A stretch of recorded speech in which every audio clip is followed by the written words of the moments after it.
Rasulina Amin wa ala alihi wa sahbihi ajma'in.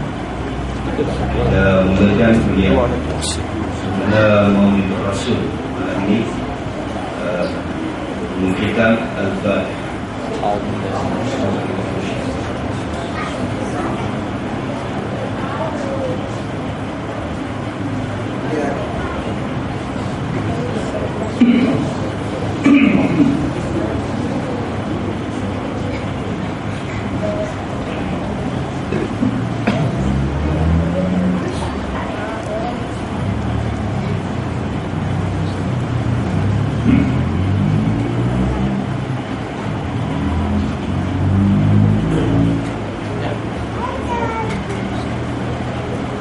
Saudara kepimpinan surau, tuan-tuan, puan-puan yang dirahmati Allah sekalian, atur syukur pada Allah Subhanahu wa taala. Malam ini kita sama-sama berhimpun untuk kita meraihkan dan memperingati kelahiran junjungan besar kita Nabi Muhammad sallallahu alaihi wasallam. Orang tanya pada kita, apa perlu kita adakan majlis meraih dan juga memperingati ini? Tuan-tuan, puan-puan sekalian, tidak ada di sana satu warid hadis yang memerintah mengarah khitabnya itu umat Muhammad ini kena sambut birthday Nabi. Tak ada. Ya, tak ada. Nabi tidak pernah dalam mana-mana sumber hukumnya, sumber hadis, Nabi tak pernah sebut, wahai umatku, bila sampai hari birthday aku, sambut dia, begitu. Tak ada. Tak ada. Ya. Jadi kalau begitu, apa erti kita raih dan memperingati adakan majlis ini? Ia tidak lebih merujuk kepada satu peristiwa yang berlaku pada zaman kerajaan Fatimiyah. Ya. Juga merujuk kepada peristiwa-peristiwa besar peperangan Islam yang para jurid apabila waktu rehat macam ni, dah perang adalah serehat, mereka bercerita-cerita tentang Nabi, dan mereka bercerita tentang Nabi ni masa kecil, masa remaja, jadi besar, dicerita hingga kerajaan Fatimiyah. Ini kerajaan yang susun jalurnya itu punya kaitan rapat dengan susun jalur darah keluarga Ahli Bait, menjadikannya sebagai satu sambutan penting. Dan kalau kita memperhalus lagi, birthday sendiri kita sambut, ya, sambut dekat McDonald, sambut dekat Kentucky, itulah pelik orang kita ni. Dan kadang-kadang dekat kedai mamak pun sambut birthday. Kita duduk minum berdua tu, ada satu kumpulan pasang milik, pasang kek. Jadi ada ruang dibenar untuk sebahagian para ulama kata, kalau tujuannya untuk memperingati sejarah Nabi, memperingati kelahiran, memperingati bagaimana gigih usaha Nabi membangun Islam, maka di sana kita mendapat pahala kebaikan menganjurkan majlis ini. Jadi tidak ada salah. Ya. Yang salahnya kalau sambutan itu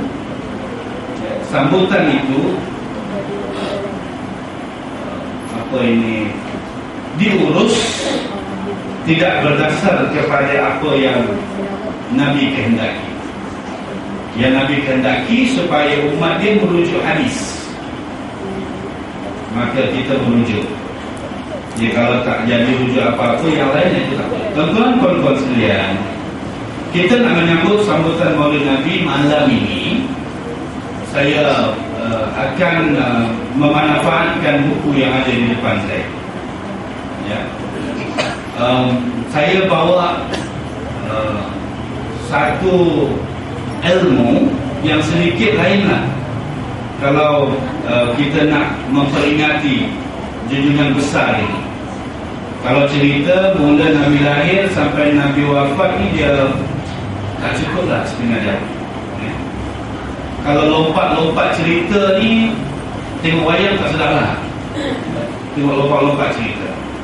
Tapi saya terus membawa satu kitab yang namanya Syama'il Muhammadin. Syama'il Muhammadin, lengkapnya kepribadian Rasulullah Muhammad alaihi salatu wasallam. Ya. Lengkapnya kepribadian Rasul sallallahu alaihi wasallam. Dan macam kita baca berzanji itu pun sebenarnya ada cerita-cerita ini. Saya berminat dengan kitab ini kerana ia adalah himpunan yang disusun oleh Imam At-Tirmizi. Imam Tirmizi ini, tuan-tuan, antara 5 tokoh besar yang menghimpunkan hadis-hadis Nabi yang tarafnya agak baik dan boleh dipercayai.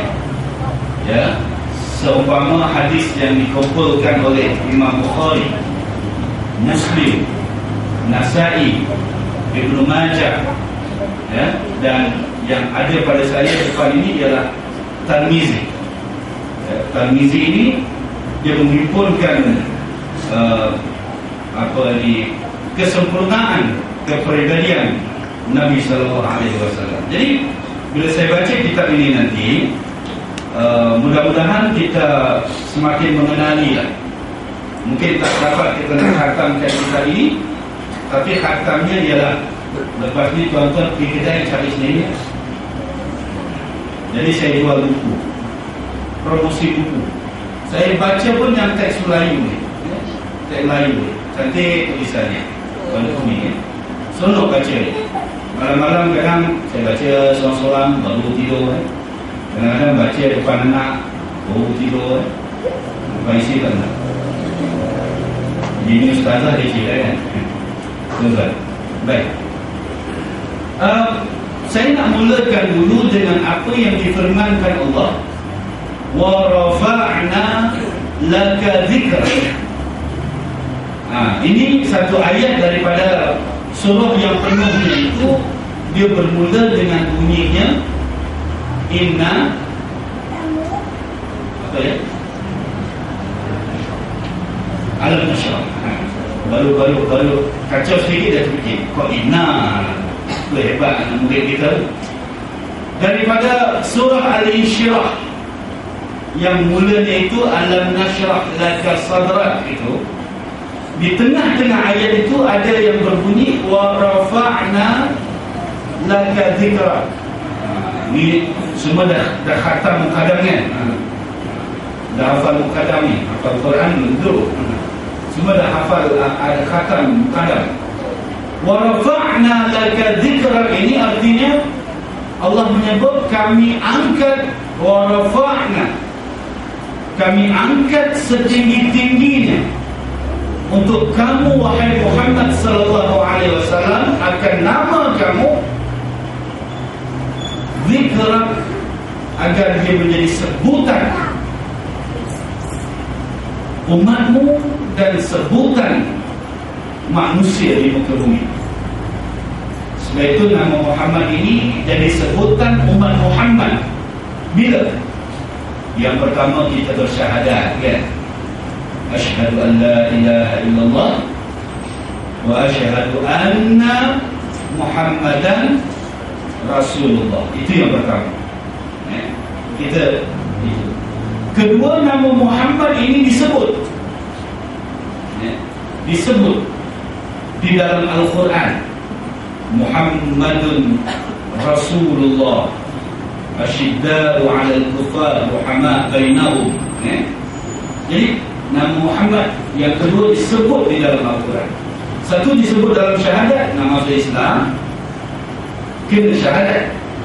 Kemudian disebut di dalam Al-Quran Muhammad itu, dan kemudian nama Muhammad disebut oleh umatnya, sehingga nama umatnya dan keturunan kita letakkan awalnya nama-nama yang mulia ini. Macam Hafiz, Muhammad Hafiz. Macam Rahmat, Muhammad Rahman. Ada Muhammad. Dan nama Muhammad ini, tuan-tuan, akan terus disebut oleh makhluk di muka bumi. Pokok, batu, bukit, gunung, hingga hari kiamat nanti akan disebut, hingga nanti di padang mahsyar, ketika kita dalam gelisah menanti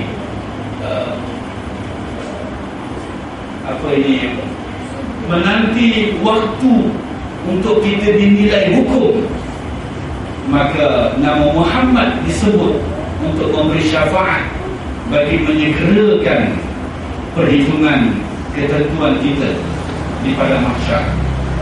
Dan nama Muhammad disebut untuk kita dapat syafaat, yang salah satu daripada boleh ke syurga itu ialah dengan syafaat Nabi sallallahu alaihi wasallam. Banyak buat salah, lepas tu dapat syafaat Nabi pergi syurga kita. Oleh kerana wa rafa'na laka dzikrak, maka kita berselawat kepada Nabi kita.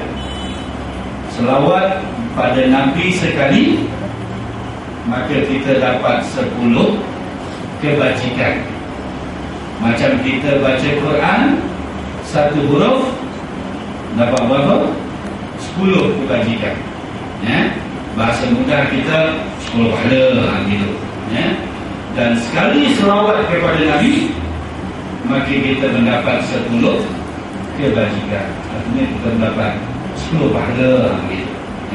Hidup kita ni kan apa ada. Maka berselawat itu juga merupakan tanda apa? Kita membenarkan firman Allah, wa rafa'na laka dzikrak. Wa rafa'na laka dzikrak. Tuan-tuan, kita tahu dah, ketika kecil Rasulullah lahir, cahaya bergemerlapan di luar rumah ibunya. Cahaya terang benderang. Ketika Rasul lahir, api Parsi padam. Dan ketika Rasulullah lahir, seluruh makhluk bumi berzikir kepada Allah, kecuali manusia, batu, pokok dan sebagainya. Dan kelahiran Rasulullah ini daripada awal hingga akhir, ini biasa kita dengar ceritanya. Kecil lagi dalam usia 2 tahun dah dibedah dadanya, dikeluarkan hatinya, dicuci dengan air Zam-Zam, kemudian diletakkan semula air. Tak apa cerita yang itu. Tapi yang saya nak bawa hari ini, apa yang pernah dinyatakan oleh Hasan bin Ali radhiyallahu anhu. Siapa dia Hasan bin Ali? Dia adalah cucu Rasul sallallahu alaihi wasallam, anak kepada Ali. Anak kepada Ali, namanya Hasan. Ali ini siapa? Menantu Rasulullah sallallahu alaihi wasallam yang berkahwin dengan anak perempuan Rasulullah. Siapa namanya? Fatimah. Fatimah kahwin dengan Ali, dapat Hasan. Jadi yang ini Hasan cakap. Hasan cakap, dan dia bawa apa? Satu cerita daripada Hasan tentang diri Nabi sallallahu alaihi wasallam. Yang mana dia sebut, saya pernah bertanya kepada paman saya untuk menggambarkan sesuatu tentang Rasulullah ini, tubuhnya macam mana. Bukan Maka diceritakan oleh pamannya bahawa tubuh Rasulullah sallallahu alaihi wasallam ini besar. Tuan-tuan mula dah bayang besar macam apa lah. Tak payah kita fikir, cuma kita terimalah bahawa tubuh Rasulullah itu besar. Ini riwayat Tirmizi. Kitab Syama'il Muhammad ini maklum, maklum. Kemudian wajah baginda Rasul sallallahu alaihi wasallam ini seperti bulan purnama. Maknanya boleh bayang wajah Nabi ini siapa tengok macam tengok bulan, bercahaya muka, bercahaya. Riwayat yang lain menyebut seorang sahabat bila dia tengok muka Nabi waktu yang sama malam, kemudian dia tengok bulan, bulan mengambang. Dia tengok bulan, tengok muka Nabi, tengok bulan, tengok muka Nabi, tengok bulan, tengok muka Nabi. Dia kata cantik lagi muka Nabi daripada bulan. Budak-budak sekarang dia tak boleh nak nilai bulan tu cantik macam mana. Orang dulu je, orang dulu macam zaman-zaman kita ni dia boleh akui bulan tu cantik. Budak sekarang dia tak kata bulan tu cantik, dia kata TV cantik, PS cantik, apa lagi daripada PS, kereta remote tu cantik. Ni budak sekarang. Kalau orang dulu-dulu ni kita ni bulan cantik kan, bulan di pagar bintang, ada lagunya tu ya. Sampai kita buat saja indahnya wajahmu bak bulan purnama. Ini orang dulu dia boleh nilai. Budak sekarang sebut bulan cantik ke, cantik bulan. Tengok bulan pun jarang. Minggu ni ada tengok bulan. Hari bulan ada tengok lah, bulan tak tengok. Ini dan bagai bulan purnama. Kemudian tubuh Nabi ini lebih tinggi daripada ukuran tubuh yang biasa, serta lebih pendek daripada ukuran tubuh orang yang pendek. Maknanya tubuh Nabi ini cantik, tak tinggi sana, tak pendek sana, sedang dia tubuh kan. Kemudian rambut Nabi ini ikal dan kerinting. Tuan-tuan tuan-tuan bayar macam tu semua, bayar tu balik ni lukis, jangan. Apabila rambut beliau mulai memanjang, maka beliau suka menyikat rambut. Jadi rambut ni bila kita sikat itu sunnah. Sikat rambut tu sunnah. Sebab Nabi dia menyisirkan rambutnya. Jadi lelaki ke perempuan ke, sikat rambut. Dalam hadis yang lain satu lagi, Nabi ini apabila dia menyikat rambut, dia suka meminyakkan rambutnya. Minyakkan rambutnya. Tuan-tuan, minyak rambut ni macam-macam jenama lah ya, macam-macam jenama lah. Tapi yang paling bagus macam kita lah dulu-dulu pakai minyak apa? Minyak kelapa. Ini minyak rambut asli, minyak kelapa.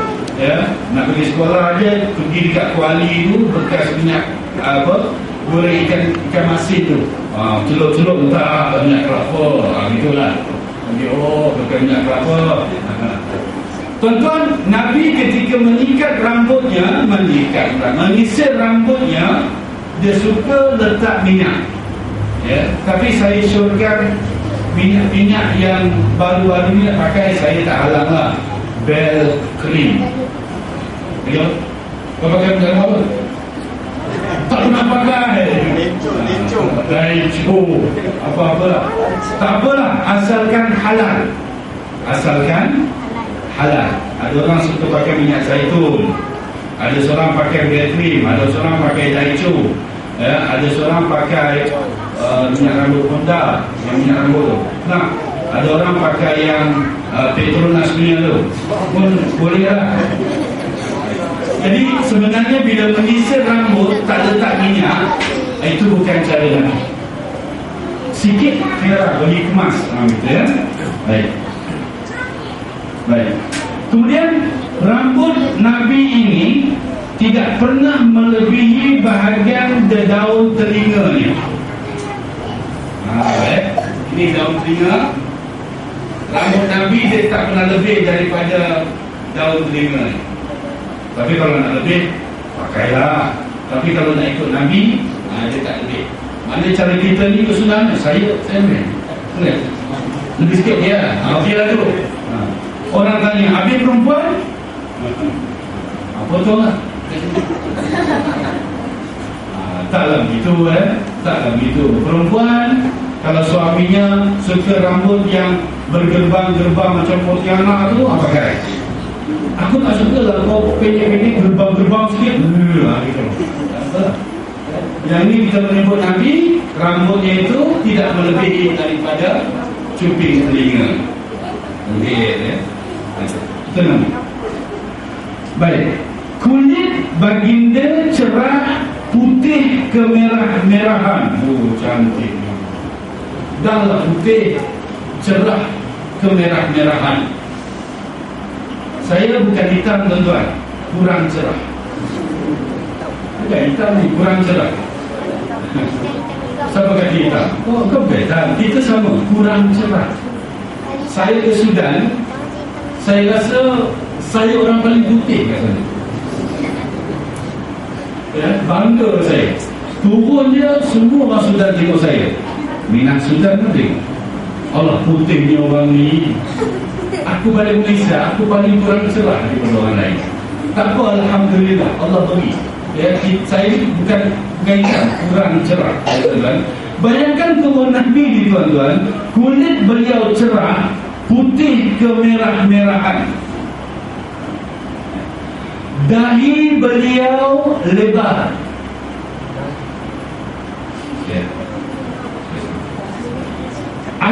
Alis apa bunyi? Alis beliau melengkung dan panjang. Kedua-dua alisnya hampir menyatu. Ini kata siapa? Hasan bin Ali. Dia ambil cerita daripada pakciknya. Sebab Hasan bin Ali ni tuan-tuan, dia sempat hidup bersama Rasulullah yang masih kecil lah.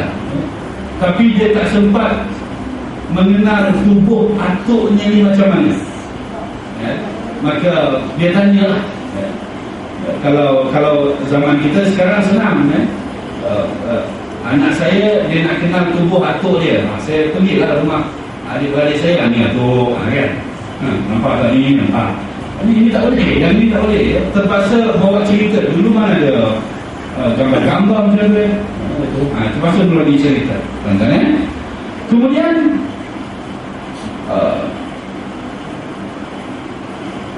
beliau memiliki hidung yang mancung dengan bahagian atas yang bercahaya, sehingga orang yang tidak memerhatikan dengan cermat akan mengira bahawa hidung beliau bengkok. Dalam bahasa mudahnya, hidung Rasulullah itu mancung dan bercahaya. Cahaya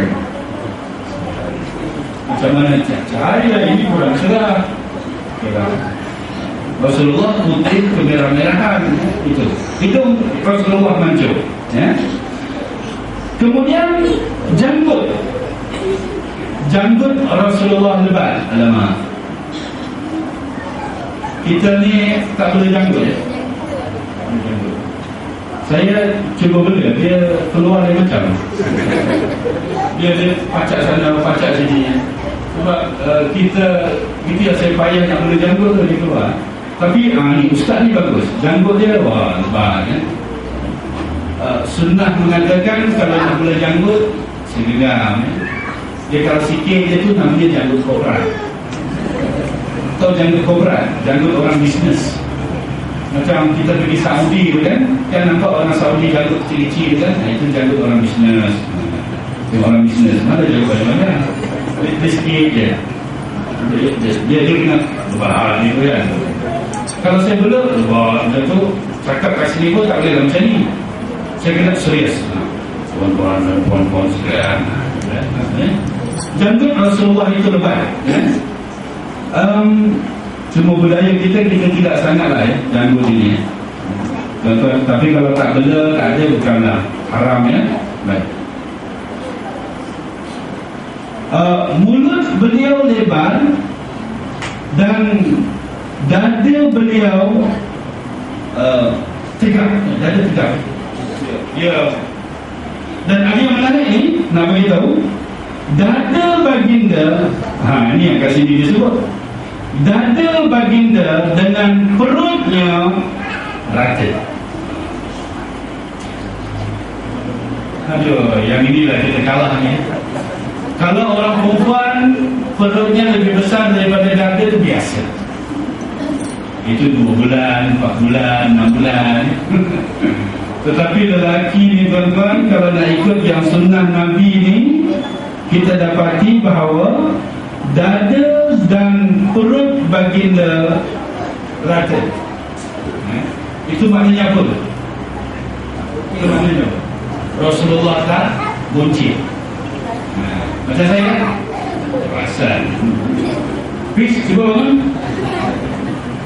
Jadi siapa yang buncit ni, dia tak ikut gaya tubuh Nabi. Maknanya kita kena fikirlah lepas ni, macam mana nak menghilangkan kebuncitan. Cemat power. Anak-anak kita cuba tengok, cantik kan, buncit tak? Tak kan? Siapa yang buncit? Bapa. Saya selalu kalau baca ni, saya kena komen lah. Anak saya ni yang kecil pegang dia, B, mana rata ni, kata dia. Sudah Tapi saya ni sebab sunnah alam, sunnah alam. Tuan-tuan, dada dan tubuh perut Nabi rata. Macam yang pernah dibicara oleh Ustaz Ismail Kamus, suka saya bila dia kata apa, kita ni orang lelaki sekarang bila mandi, air lambat sampai ke kaki. Sebab bila jengkol je, jum dia ke depan, jengkol je, jum dia ke depan. Terpaksa ambil lagi satu gayung, siram daripada pinggang, baru sampai ke kaki. Itu maknanya apa tuan-tuan? Kebuncitan melampau. Sebab buncit dia itu menghalang air untuk sampai cepat ke kaki. Jadi kita kena ikut cemat membukang bangun dada dengan perut rata. Kena apa, kalau nak bagi kata, pumping lah air. Baik. Kemudian Nabi ketika dia berjalan dari satu tempat ke satu tempat, ini dikutip oleh Hasan, seperti beliau menuruni tanah yang landai. Nabi kalau berjalan macam dia turun daripada tanah yang landai. Maknanya tanah tu menurun. Bayangkan pelan ke laju Nabi berjalan? Laju. Kalau masuk pertandingan lugu jalan kaki, menang. Jadi maknanya kita berjalan ni macam orang lugu jalan kaki. Besok pagi semua keluar daripada rumah, nak pergi sekolah jalan kaki, kena macam ni. Biar lagi. Dan bahasanya Nabi ni jalan nampak kegagahannya. Kita slow motion lah kan, jalan selangkah. Nabi seperti turun daripada tanah yang landai. Dan Nabi sering menundukkan pandangannya, cuma sesekali dia memandang ke kiri, ke kanan dan bawah ketika berjalan. Banyaknya ketika dia berjalan, dia menundukkan pandangan. Dululah sikit. Kalau kita tak, sana ada sate, sana ada kuih tiaw. Lagi kalau pergi kedai beli pakaian dia, sini murah, sana murah. Nabi lain cara berjalannya. Beliau selalu melihat sesuatu dengan penuh perhatian.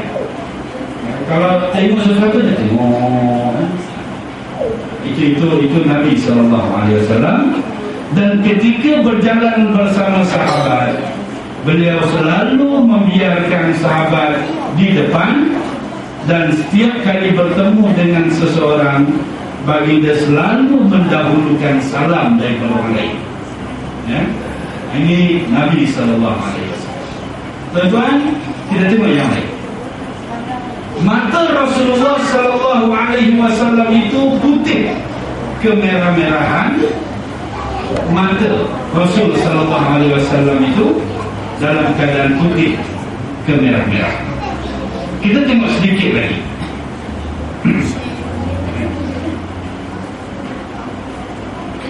Saya pilih-pilih yang sesuai sebab saya nak suruh tuan-tuan beli buku ni.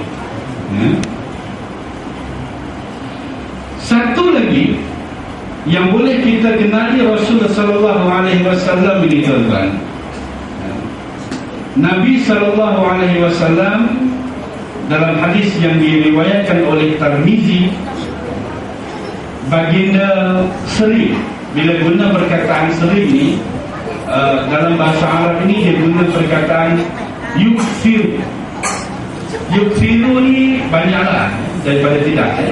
Nabi sering mengenakan penutup kepala, penutup kepala, hingga pakaian beliau menyerupai pakaian penjual minyak.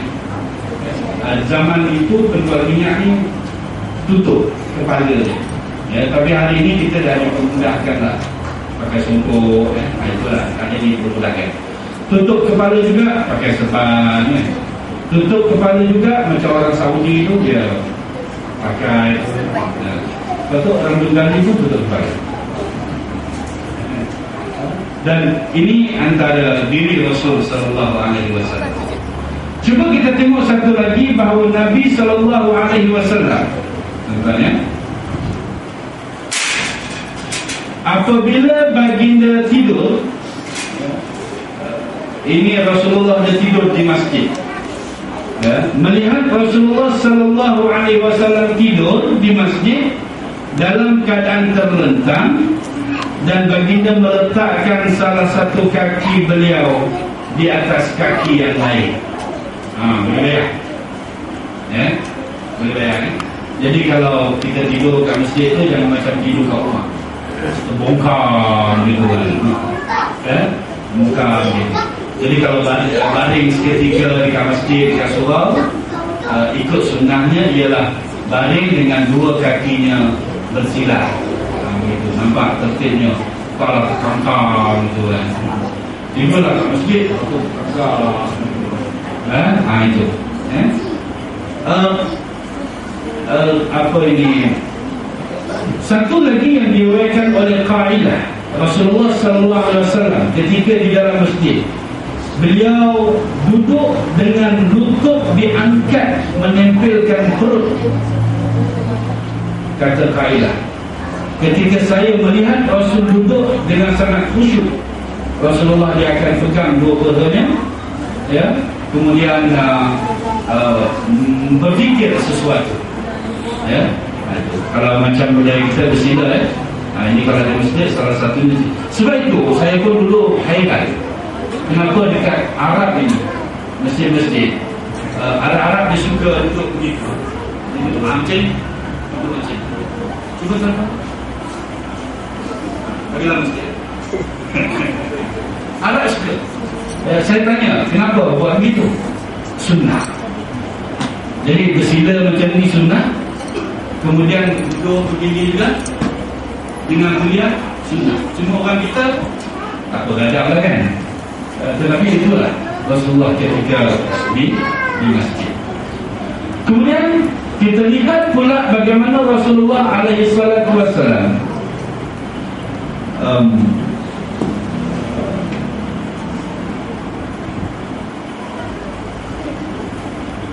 mengadap makanan.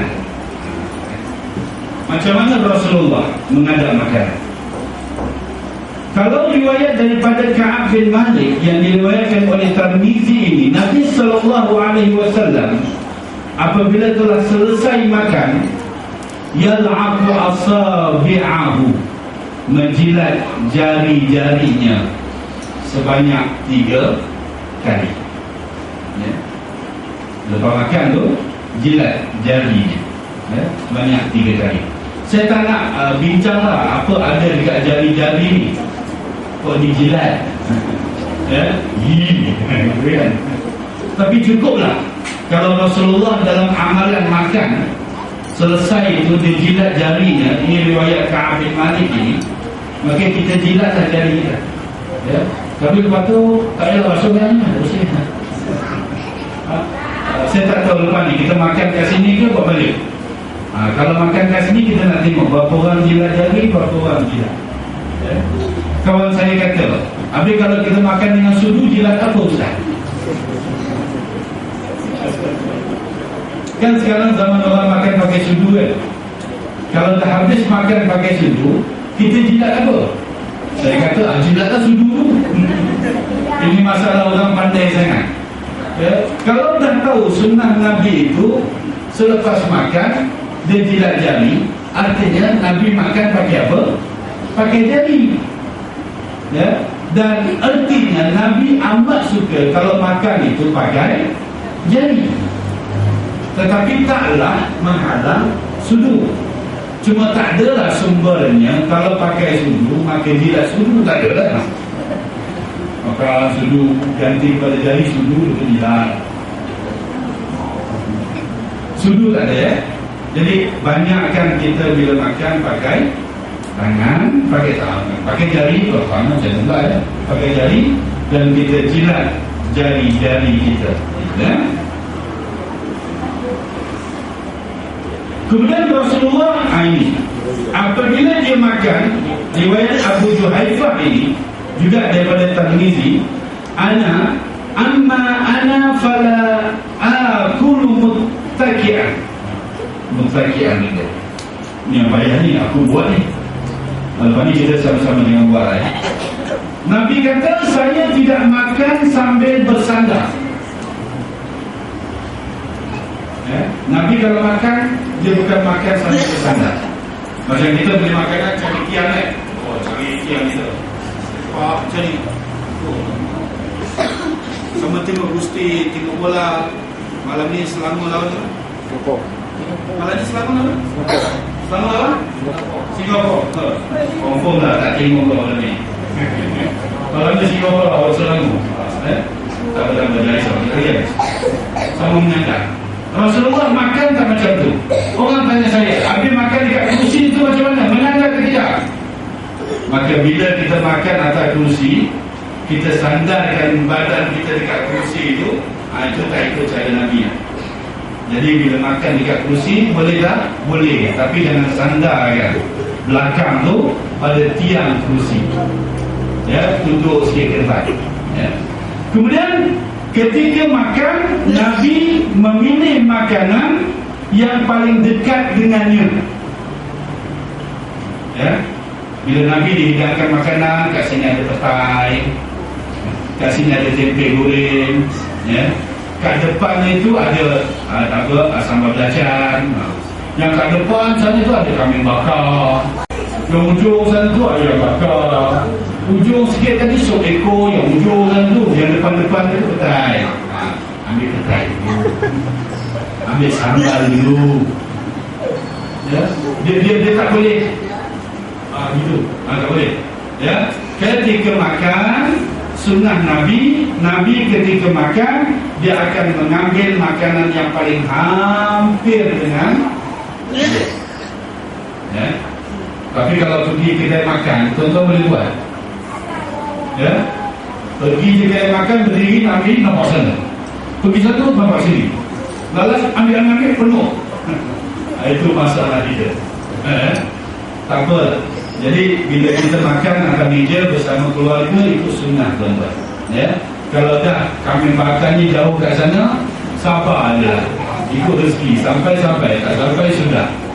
Kalau dah depan kita tu sambal belacan paling pedas gila depan, sambal tu dah kita. Kalau depan kita tempat air basuhan tangan, basuhan tangan tu keluar kat nasi. Jangan melawan sunnah. ambil yang jauh-jauh dulu. Ini boleh tengoklah, kalau diberi hidang dekat dalam satu kumpulan 5 orang, kita boleh tengok perangai kita. Kita cross country ke tak? Duduk-duduk yang ayam tu depan. Sebab itu tuan-tuan, kalau nak ikut sunnah, masa makan tu kena pandai-pandai. Ketika diatur tu buat-buatlah, bangun pergi dekat tempat yang ada kambing bakar, ayam bakar tu duduk. Maka ketika mengambil air akar ayam bakar ikan, itu sunnah. Ini kadang-kadang kita main cross saja. Tu.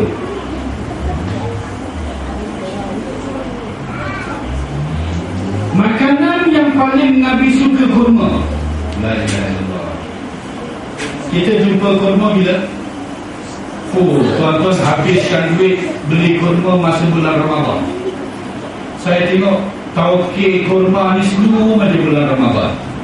Bila tak ada bulan Ramadan, pernah jumpa tauke kurma.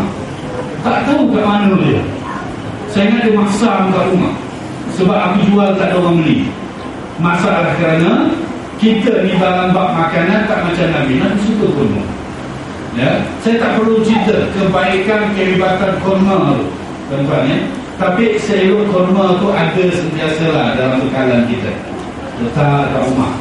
Ya, sebelum makan nasi makan kurma dulu. Sebab kurma ni makanan kesukaan Nabi.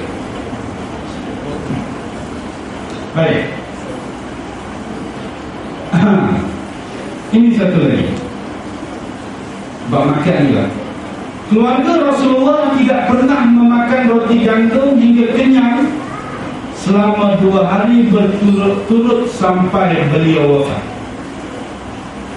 Artinya kehidupan Nabi dengan keluarga hidup bukan untuk makan, tapi makan untuk hidup. Lain kan? Kalau dalam hadis ini disebut keluarga Nabi dan Nabi sendiri tidak pernah memakan roti gandum hingga kenyang selama 2 hari. Dalam bahasa mudahnya, kalau kita pagi, ini cerita nasi, pagi nasi lemak, tengah hari nasi biryani, petang nasi goreng, malam nasi Arab. Wah, ini kalau ini punya peraturan kan, wah, kita ni memang. Tapi itulah budaya kita yang suka kita nak pisah. Buat apa majlis dalam kepala mesti ada makan.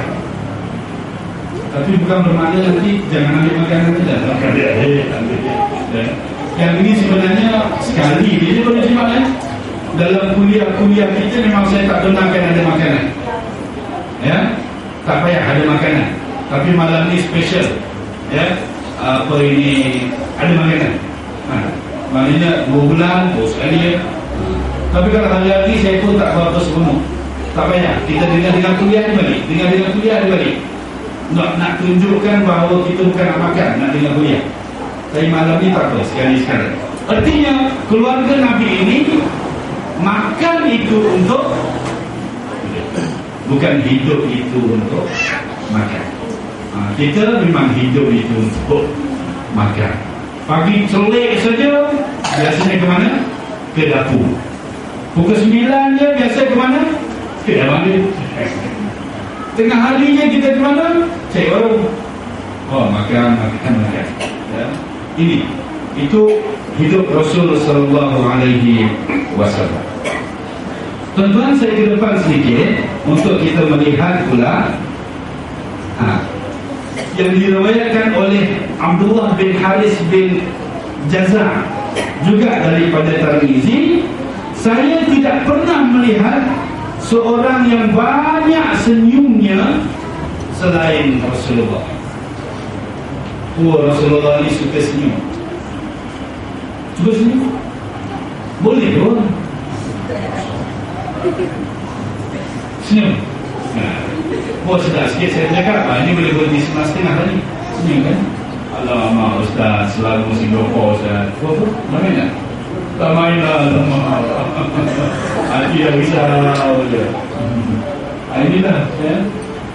Nabi yang diceritakan di dalam ini orang yang paling banyak senyumnya, ya.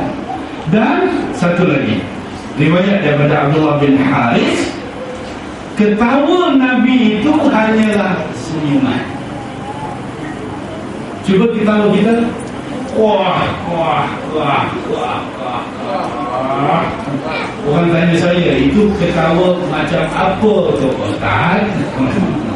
Saya jawab, kalau ikut daripada hadis Nabi, tak adalah bentuk ketawa yang macam tu Nabi ajar. Ketawa yang Nabi ajar hanyalah senyuman, ya. Ulama kata sekadar menunjukkan sebahagian daripada gigi. Ketawa. Dia bukan wah. Lepas tu sampai terbalik-balik. Gampuk lagi.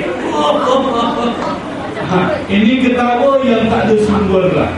Buka kitab hadis, sebab Islam ni tuan-tuan, semua perkara dia cerita sampai bab ketawa. Nanti Rabu depan saya bagi kursus ketawa. Kita pasang video cerita tentang Raja Lawak tu. Saya nak tengok ketawa tuan-tuan macam mana. Nanti saya ajar ketawa yang betul. Tuan, ini itu. Kemudian mungkin saya balik ke depan sedikit lagi. Mungkin yang akhir ni saya berminat nak bacakan yang ini.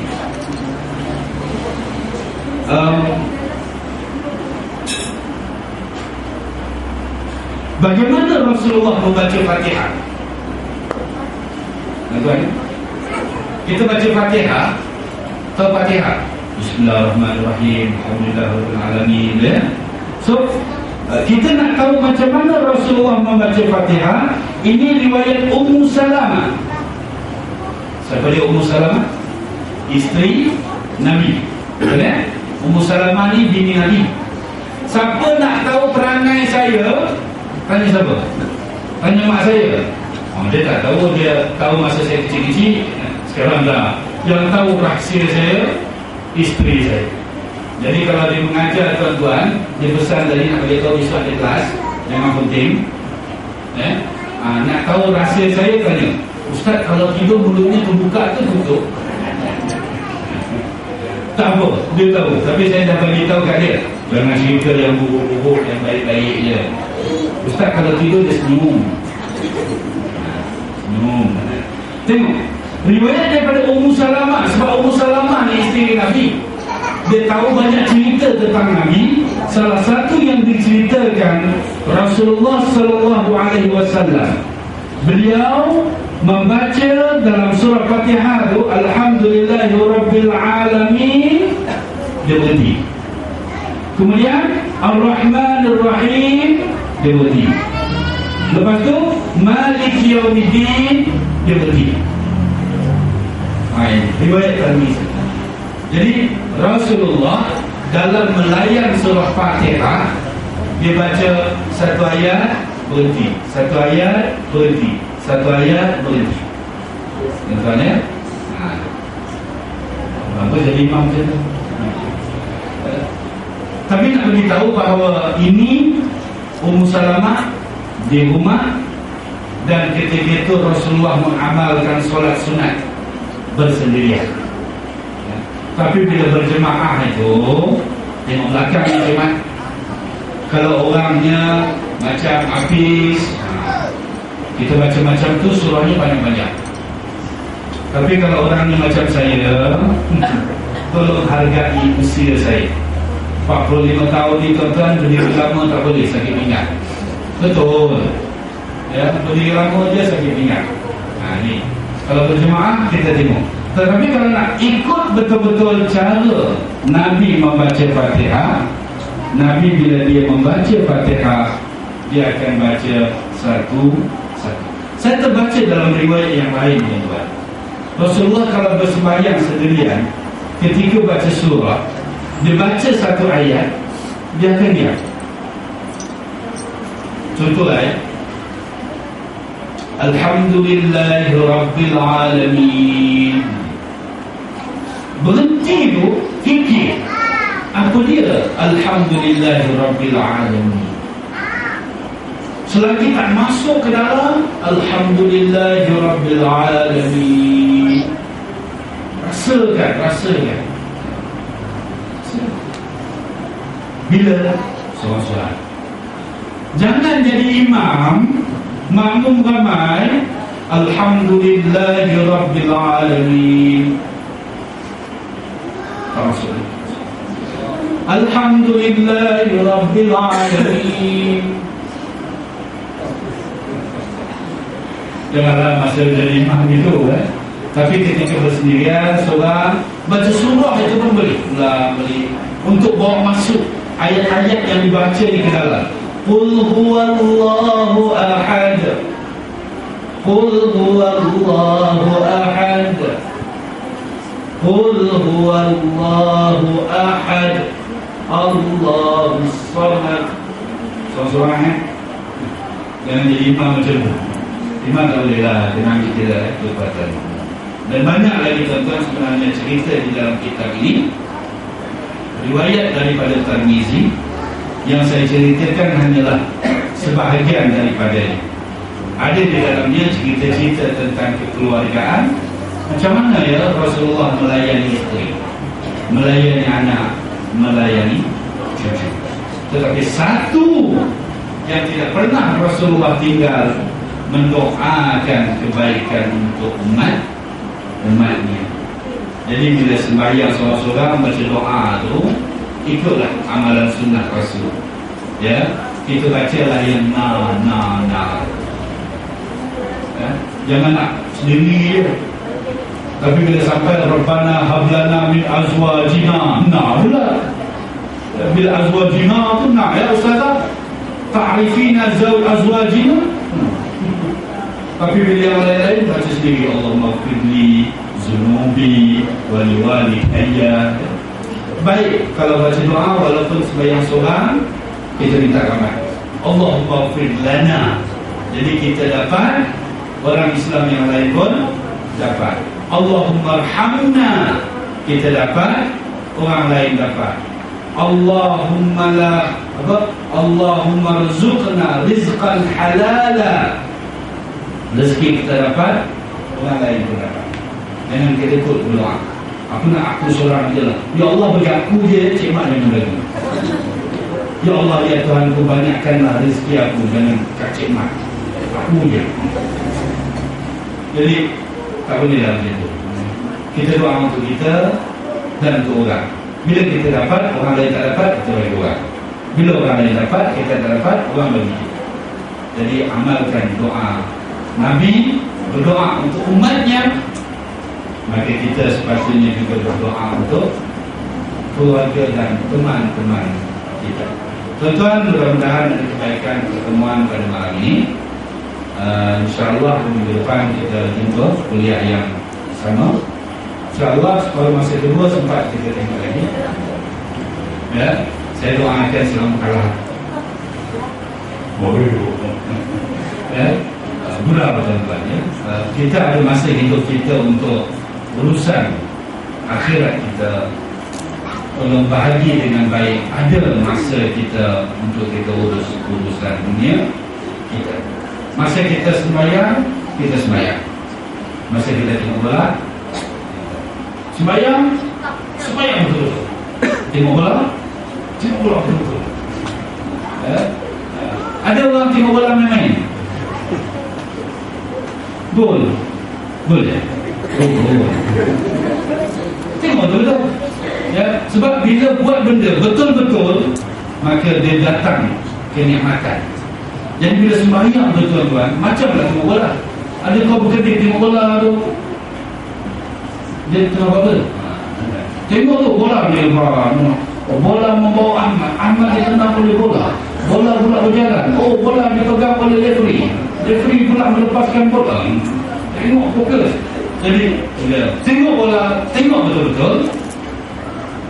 Benda yang sama bila sembahyang barulah jadi orang yang betul. Jadi bila tak seimbang, yang ni betul, yang ni tak betul, saya ingin kita, jom kita sembahyang Isyak, kita sembahyang isyak betul. Ya, ulama tasawuf kata ini sembahyang yang terakhir untuk kita. Sebab pagi esok kita akan sempat sembahyang subuh. Sebab orang lain akan menyembahyangkan subuh kita. Saya dah sebutkan, biasanya dalam satu deko berapa orang? 3 orang. Dulu ada semari. Apa? Aku. Ya? Rasakan ini sembahyang terakhir untuk kita. Sebab besok kita tak sempat sembahyang subuh, orang lain akan menyembahyangkan. Betul tak kita sembahyang tu betul-betul? Rukuknya betul-betul, bacanya betul-betul, fokusnya betul-betul, ingat kepada Tuhan tu betul-betul. Habis dia sembahyang, lepas ni kita tengok bola, makan dulu. Kita makan betul-betul. Jangan main-main makan, betul-betul punya makan. Habis tu saya nak tengok setiap orang. Semua saya tengok. Lepas itu kita tengok bola lepas ni. Ya, insyaAllah lepas ni kita meriahkan majlis kuliah agama kita. Ini sebab khas untuk malam ini. Minggu depan kita belajar dan teruskan fikah kita. Saya akan sambung tentang sembahyang. Dan saya seronok tengok anak-anak muda datang malam ni. Dan saya seronok minggu depan mereka boleh bersama kita belajar dan memperbaiki solat kita. Aku qawli hadza. Assalamualaikum warahmatullahi wabarakatuh. Bismillahirrahmanirrahim. اللهم فقهنا في الدين وعلمنا التأويل واهدنا الصراط المستقيم. اللهم اجعلنا جميعا من أمة محمد صلى الله عليه وسلم. اللهم اجعلنا جميعا من أمة محمد صلى الله عليه وسلم. اللهم ربنا آتنا في الدنيا حسنة وفي الآخرة حسنة وقنا عذاب النار والحمد لله رب العالمين. تقبل الله.